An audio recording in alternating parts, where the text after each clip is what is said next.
The dissections are an exercise that tend to frighten a lot of people, and a lot of people find them to be quite overwhelming. And in many ways, it's for a good reason. This is one of those exercises where I don't necessarily expect you to have any degree of success. It's really about throwing you in the deep end of the pool and getting you to start thinking about texture and details in a different way. Furthermore, it's also a way to kind of assess just how you approach handling reference images and how you work from them. I'm assuming most of you will not be working from them correctly, and that's perfectly normal and it's perfectly okay. We will gradually go over how you can use them more effectively, and we'll have more resources and other challenges in the future for kind of developing your skills in that area. There is the texture challenge, that is definitely a thing, but I don't recommend you look at it until after you've completed this lesson, so lesson 2. So a couple things about this exercise before we begin. I want you to start off with basically the same kind of results as you would have created with your organic forms with contour lines exercise, meaning I want you to have a solid sausage with several contour ellipses, contour curves, whatever, already laid out. And I don't want you to approach it thinking about what textures you're going to use and how you're going to draw all that detail. All I want is a solid form that you can work on top of. If you don't have something solid, it's going to be that much more difficult later on. So don't distract yourself with what you're eventually going to be doing. Once you've got that laid out, you will want to find some reference images. And one great way of doing that is, of course, using Google Images. But, what the hell just happened? There. So Google Images can be very helpful. Just make sure that when you're looking for them, that you're looking specifically for images that are higher resolution. And you can do that by clicking on the Tools tab, and under Size, go to Large. And these images will generally be much more detailed than your average ones.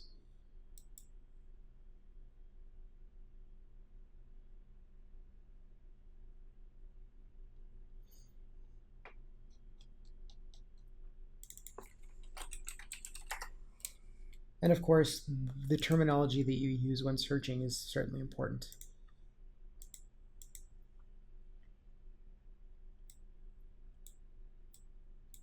Anyway, I already have some reference images picked out.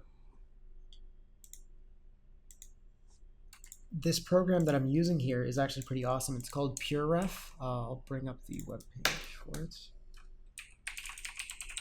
I talk about it perhaps too frequently in my videos, but I really, really love it. It's you can find it on this website, pureref.com, and it's free. They accept donations, and you should frankly donate to them because it's a great piece of software and it's completely cross-platform and it works great. It basically, the way that it works is you can copy or drag and drop images from anywhere, and you can move them around. They are saved in full resolution, so you can zoom right in on them and get their, all the information that's there. You can arrange them however you want. You can scale them up and down. You can flip them, or you can rotate them. You can also flip them back and forth. These are just hotkeys that are basically combinations of Control, Shift, and Alt. You can also save them out as a sort of like a single file that contains all the information for all the images that you have here. So it's definitely it results in a pretty big file because all the full images are embedded, but it makes it very easy to kind of walk around with all the images that you need for a project. And of course, the space will always expand to whatever you need. So that's what I'm going to be using to hold my reference images for this project, or for this exercise. So what we're going to do is we're going to pick different surfaces. We've got a few here. There's this one. There is this surface. and this one, and this one. This one is not going to be visible back here because it's facing away from us. And then there's this one and this one. So there are quite a few surfaces. I'm not going to be covering all of them. I'm really just going to give you an introduction on how I like to think about texture. And before we jump into that, I do want to mention that there are a lot of different ways to tackle texture. It's really case specific. The kind of texture that you are trying to apply will certainly influence the decisions that you make. There are a few things that you can keep in mind that are pretty consistent across the board, but more importantly, there are a few things that I don't want you to do. So things that I want you to avoid at all costs is any kind of randomness. So any kind of chaotic scribbling.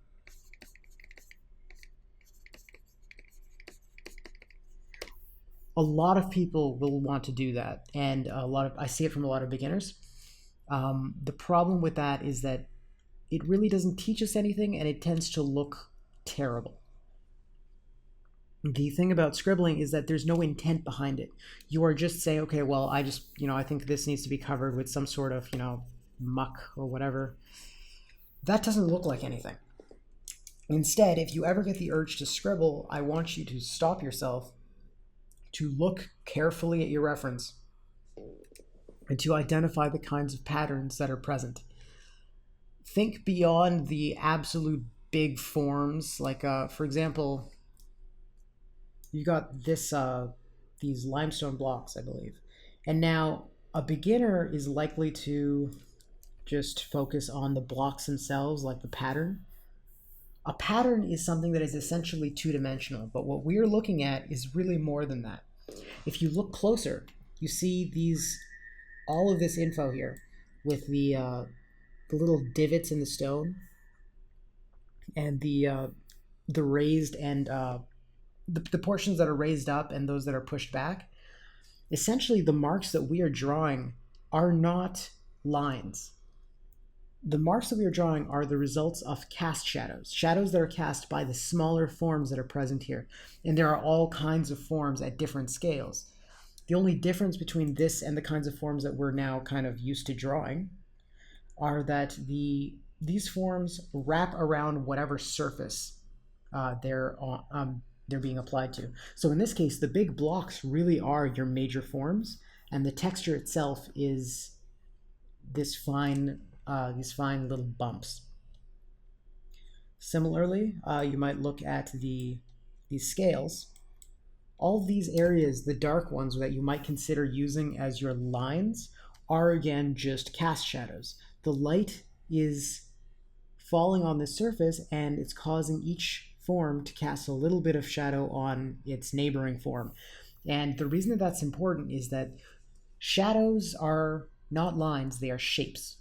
And shadow shapes can be merged together to create more complicated or even simpler large areas of shadow that are just consistent. So I'll kind of jump into that in a little bit to show you exactly what I mean. But there is so much going on here that it can very easily be overwhelming, which is why after a certain point our brains just kind of shut down and try and just say, okay, well, I want to be random, I want to just scribble and I just want to get it over with. Don't let yourself do that. Even if it means taking a break or just stepping away for a moment and looking at things with fresh eyes, fight against that urge to be random. Similarly, there is a tendency to use cross-hatching.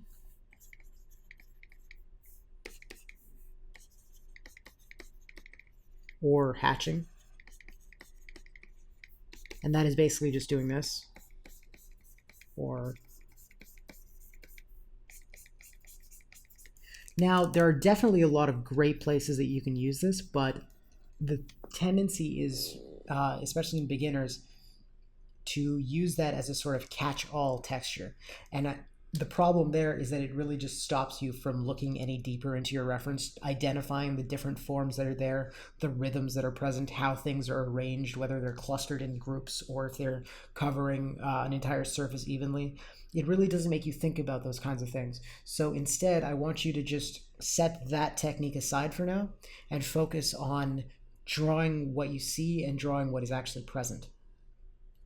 the last point is that we are not exactly applying texture in such a way that we are rendering the forms, meaning we are not doing this to show the overall light and shadow on the object. But what we are doing is we are using the areas of shadow to give us an excuse to use texture in a certain place. I'm sure when you, if you've used pencils at all, you're used to being able to just, draw value ranges. Actually, this is a terrible example because that's a very harsh pen or brush that I use to mimic the kind of ink that you guys will be working with. But if you've got like a lot of ranges, like this, you can be very nuanced in how hard you press to create a different value range. But that's not what we have here. All we have is straight black and straight white. So instead, we use texture as a way to kind of transition between dark and light.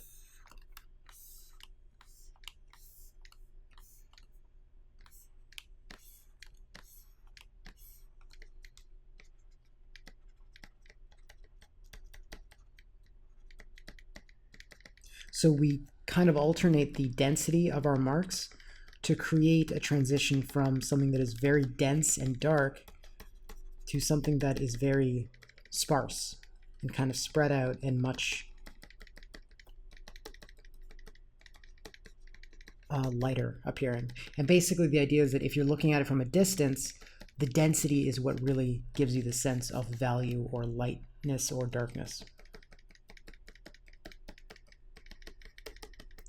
So that is in premise what we're doing.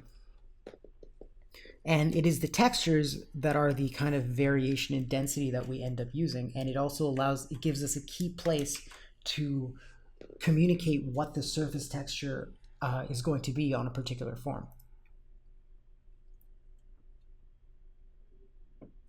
Now, what I'm saying there is it's confusing.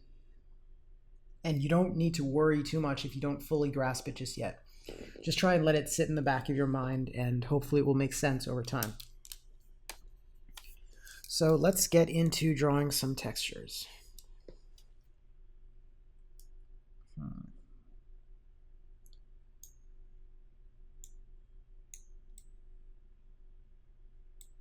Actually, what I will do is I will just copy and paste these into here for now so you can see them. Oh, no, not that. So let's start with some scales. Here.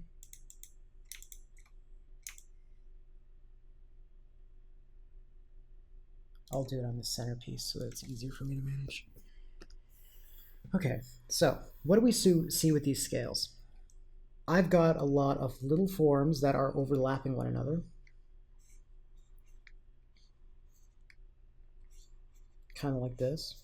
And more importantly, they're casting shadows that kind of fill in these little gaps.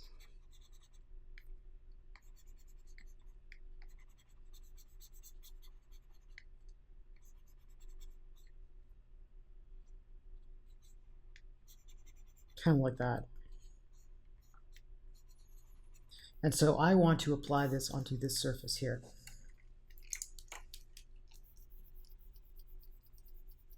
Now, the important thing to realize is that this is not a flat surface. This is a surface that is grounded. And so these faces here turn away from us, and while over here, they're looking directly at us.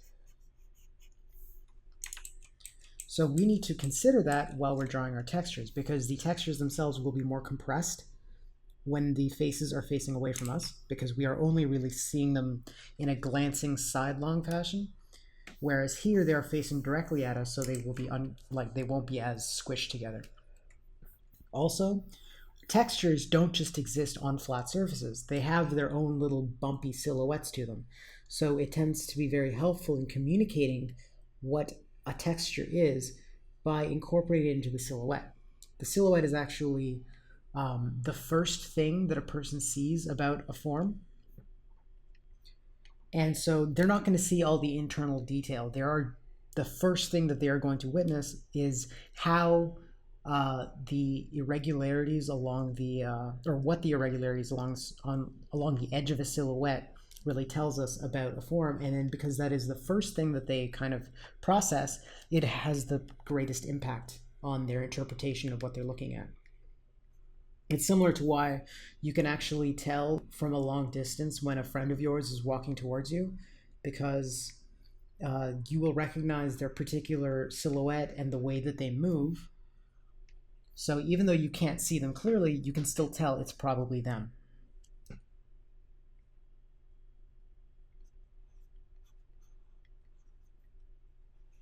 So here you'll notice that I'm kind of compressing these. Instead of being fully like this, I'm making these forms a little bit more squished along the edges. And of course, because I'm not familiar with this texture, a lot of it is definitely just guessing and experimenting. There's a lot of experimentation involved in this exercise. And so if you have a lot of ones that just, don't end up feeling right, it doesn't matter. Keep pushing forwards with them and just see what happens. Nothing has to be perfect.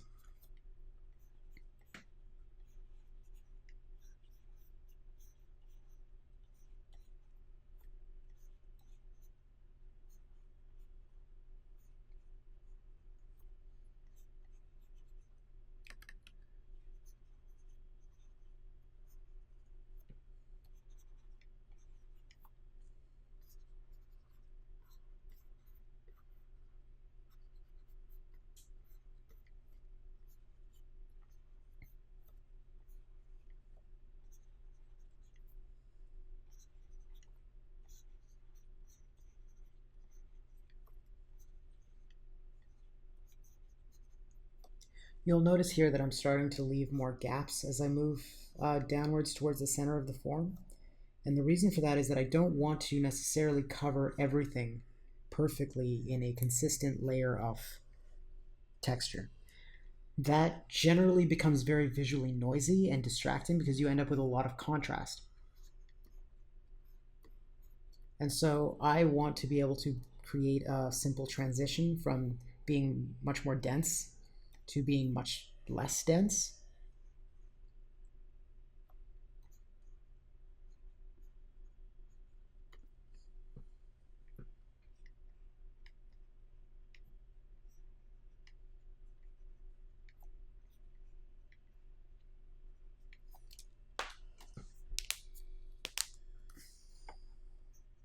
Sorry about the cracking noises. Those are my knuckles, because drawing from my wrist like this tends to make me a little bit sore. Try to keep your grip on your pen a little bit more relaxed, because if you're in the habit of clenching it tightly, it will kind of strain your hand a lot more. And make sure that you take breaks when you need them, because this can be very tedious and time consuming. And so trying to hammer it all out at once is, if you have like particularly complex textures, it's going to be quite tricky.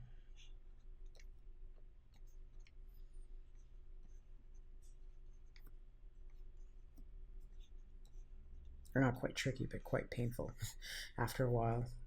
So you got to make sure that you rest your hand and give it the attention it deserves. Because we only have two of them, and for all intents and purposes, we only really have one of them. Totally forgot that this surface was not part of it.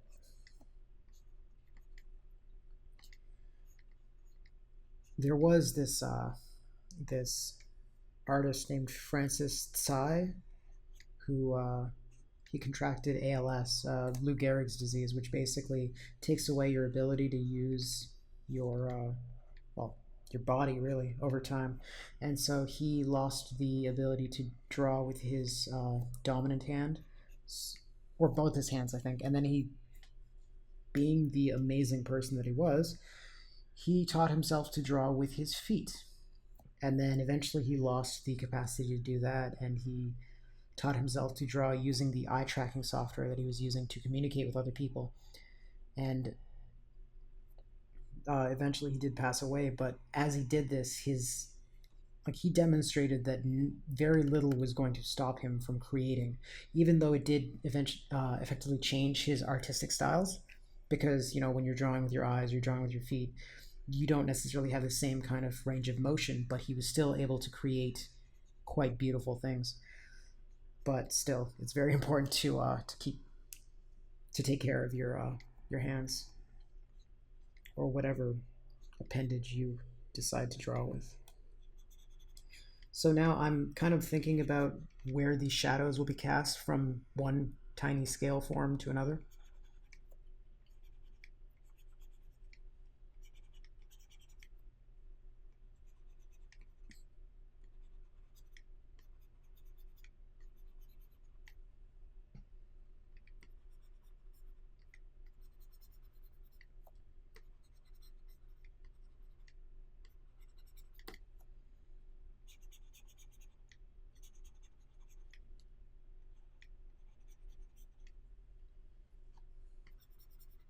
And don't be afraid of being very bold with these shadows, because you're just working in full black if you were working with a felt tip pen, which you really should be.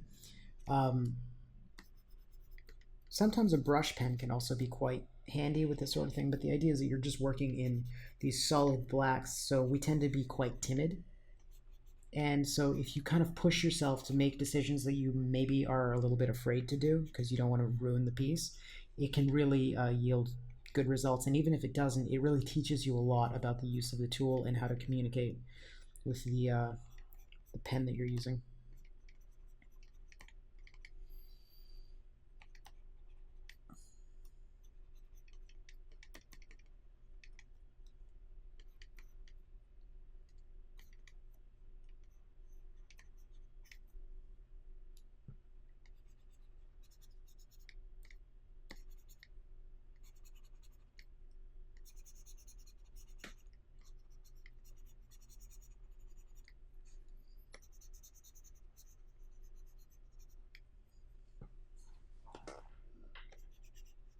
So the way that I like to think about this sort of use of light, like, remember, I'm not trying to communicate the actual rendering of light and shadow. I'm using light as a tool to communicate the texture itself without getting I'm communicating the texture without making things too noisy and too contrasty. I want to make sure that I can still guide the viewer's eye around my piece, like especially if I was drawing something that wasn't just an exercise here.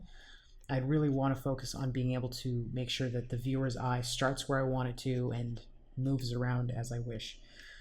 So what was I saying? Right. So I'm picturing this a lot as though someone is shining a very bright light onto this central surface here.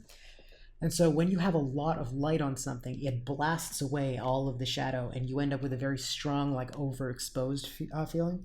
And then on the shadow areas, you get the opposite. If there's very little light hitting that side, you get an extremely underexposed uh, effect where the darkness kind of just starts to swallow up entire forms and details.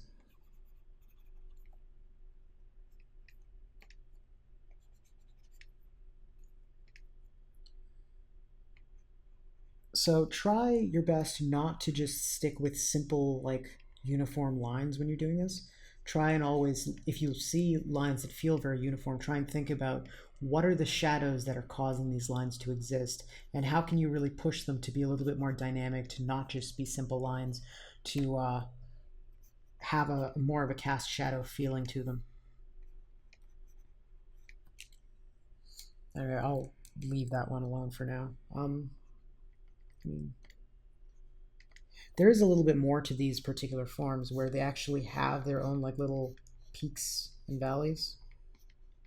So the center of the scale seems to have a little bit more to it, and you could dig into that as well, but it becomes very minute, and so you don't necessarily need that much visual information. I mean, it depends on really what you're after in communicating that texture. Do you want to communicate the fact that it's bumpy and quite rough, or do you want to really dig into it?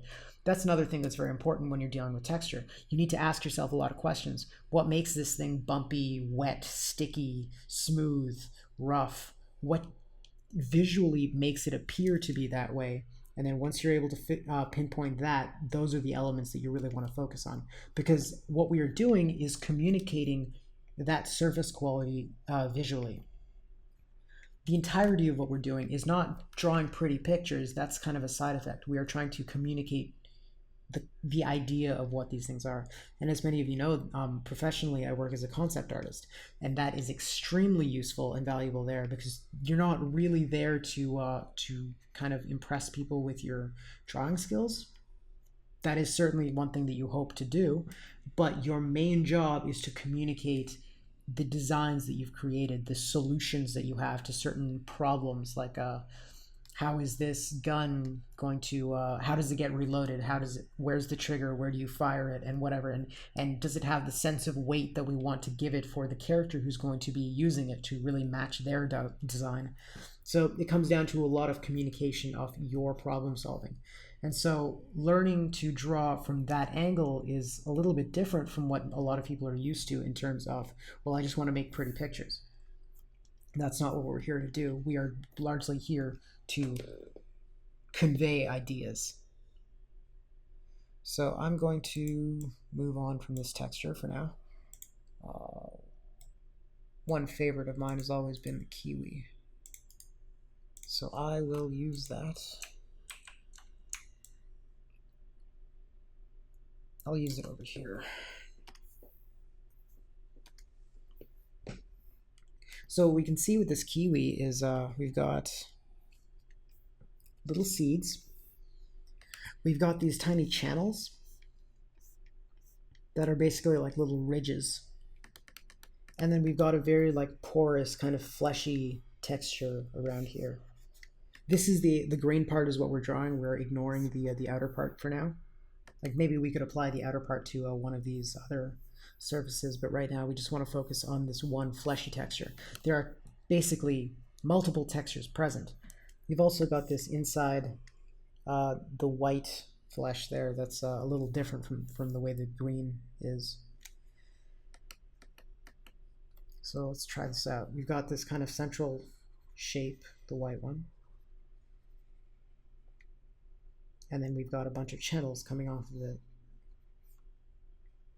So I'm trying to be kind of nuanced with my line weight here, because I know that these channels kind of fade off into the distance.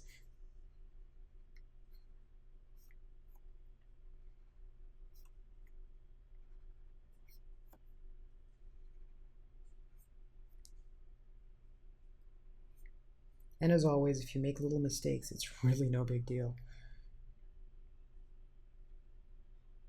It's not even a matter of like, Bob Ross's whole happy mistakes deal. It's just, it doesn't matter if you make mistakes. It doesn't matter if your whole drawing ends up being terrible and comes out poorly, because it's just an exercise.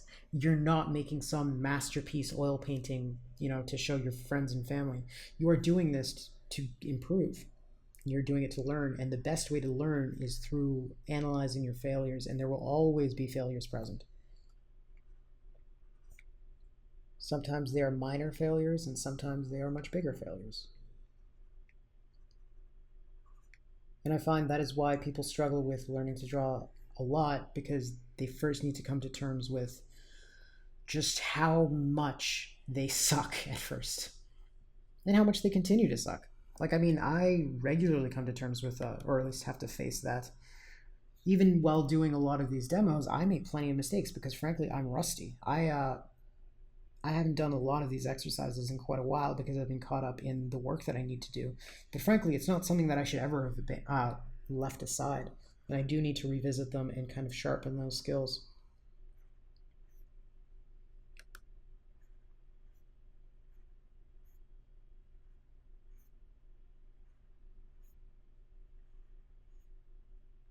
So notice how intentional I'm being with my marks. I don't want to just kind of, do any of this crap. When you draw a line and you find that its trajectory sharply changes, like when you're doing this, you don't want, and then like the change would be coming back down to here. You don't want to try and complete that mark with the same brush stroke or pen stroke. You want to stop, lift your pen up, and then recalculate and replan your next mark. And so next we've got those little seeds. And sometimes there's two of them in these channels, and they have their own little cast shadows.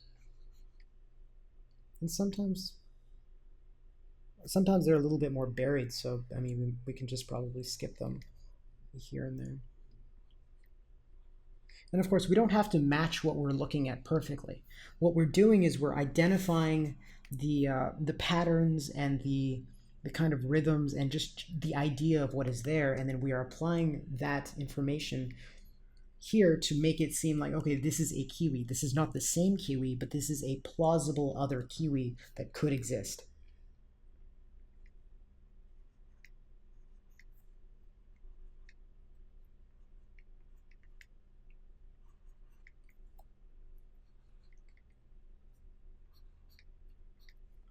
I remember mentioning that to someone in the past where I was drawing a bird or at least they were drawing a bird and they were asking me, well, how do I go about making this bird like perfectly the same? And I said, well, is that really what you're doing, what you're trying to do here? Because they were trying to do one of the lesson 5 stuff where the point is not to replicate perfectly the bird that you're using for reference. The point is to learn how to apply construction as a concept to creating a bird and use the reference to inform your decisions. It's not it's not the end goal that you're trying to achieve. It is simply there to help inform you as to what kind of things this type of bird would generally have in its appearance.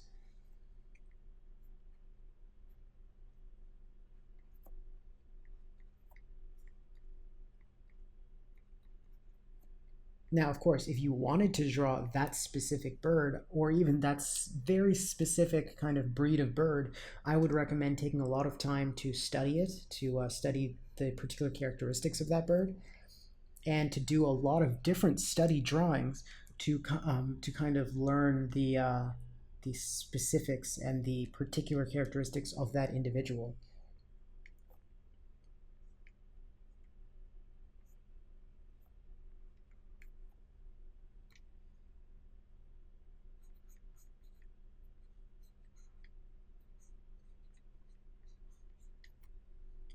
So as I move out here, there are a lot of little like divots and things, little pores in the green flesh there.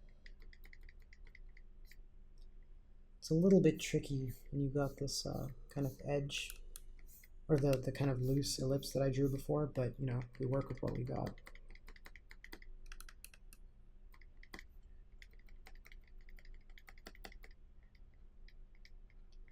And I noticed that a lot of these, the pores, they're not like just solid dots.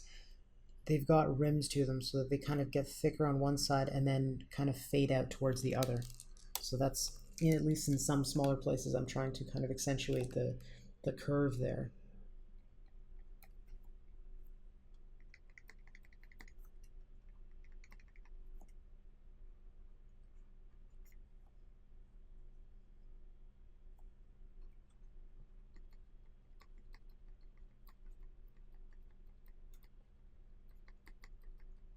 Stippling can be very useful. That is the use of small dots.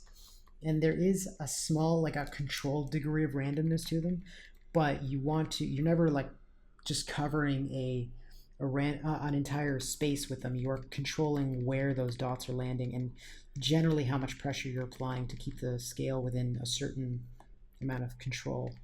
There's still intent behind the marks that I'm making. It's just more as a group rather than as each individual mark.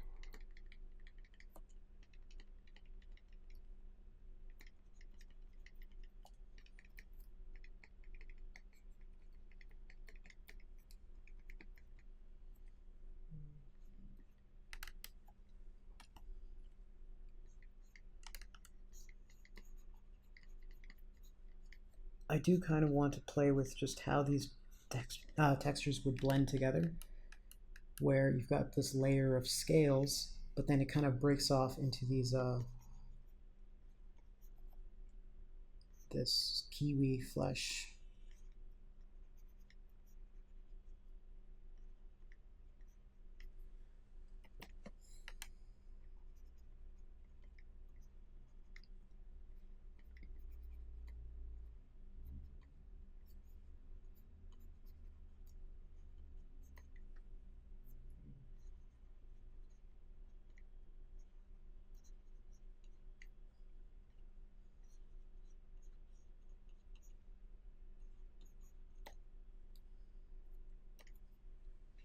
That wasn't terribly successful, but whatever.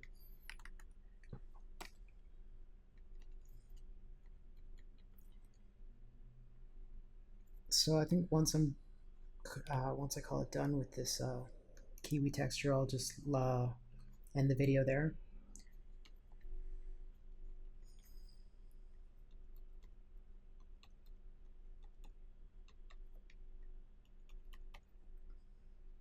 And don't forget, when you are drawing from any reference, make sure that you continually look back at that reference image, especially if you're a beginner.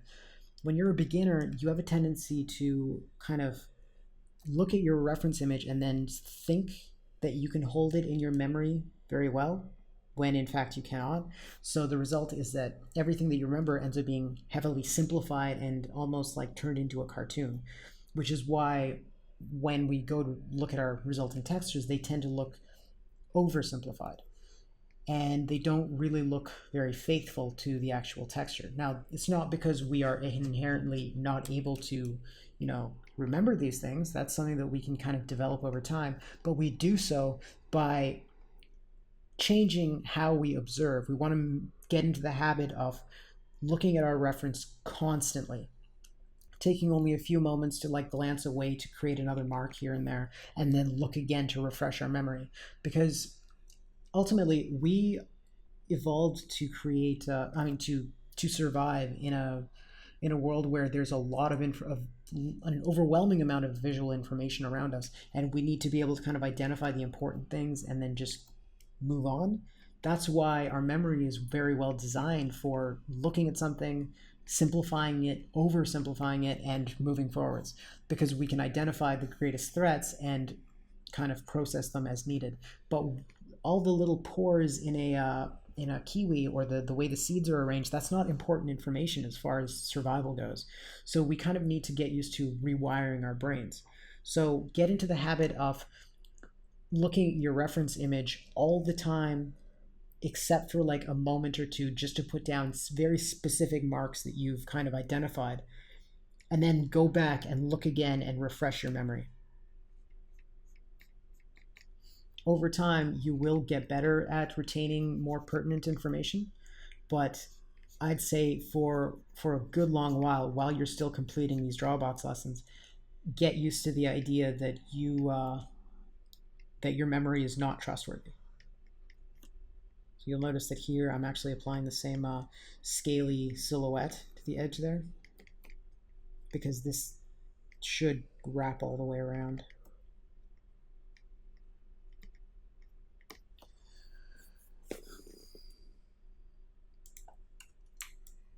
Oh, crap. I drew on that layer.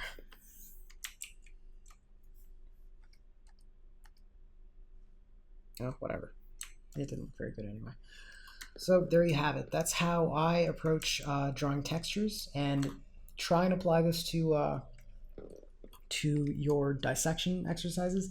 If you feel that trying to figure out where you apply the actual texture and where you let it kind of lapse and get overexposed and blasted out by the light, if that's too much for you, and it may well be, focus on just drawing what you see, reproducing exactly what you identify here. Even if it gets very noisy and confusing, it is a strong first step to developing your observational skills. The second step is then to kind of approach it by learning how to organize that information and apply it strategically.